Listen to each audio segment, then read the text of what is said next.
નમસ્કાર, બેનિફિટ બુલેટિનમાં આપનું સ્વાગત છે. હું રાજવી. તો જાણીએ આજના મહત્વના સમાચાર.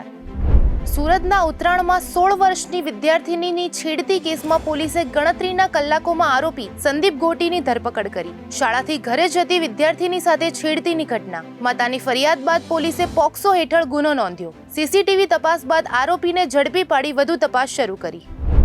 અમદાવાદના રામોલ વિસ્તારમાં નકલી પોલીસ બની હની ટ્રેપ ચલાવતી ગેંગના વધુ 3 આરોપી ઝડપાયા. અગાઉ 3 આરોપી ઝડપાયા હતા.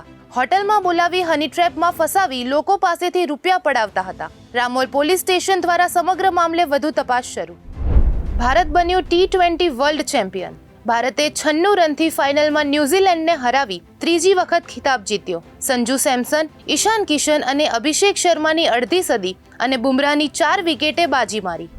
દિલ્હીમાં આજથી સંસદ સત્રના બીજા તબક્કાનો પ્રારંભ. મિડલ ઈસ્ટ યુદ્ધનો મુદ્દો સંસદમાં ગુંજશે. એસ જયશંકર રાજ્યસભામાં યુદ્ધ મુદ્દે સંબોધન કરશે. 11 વાગ્યાથી સંસદ સત્રની પ્રક્રિયા શરૂ.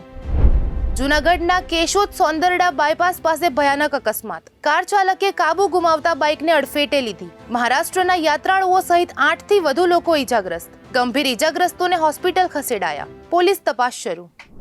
તો આવા જ મહત્વના સમાચારો જાણવા માટે જોડાયેલા રહો બેનિફિટ ન્યૂઝ સાથે.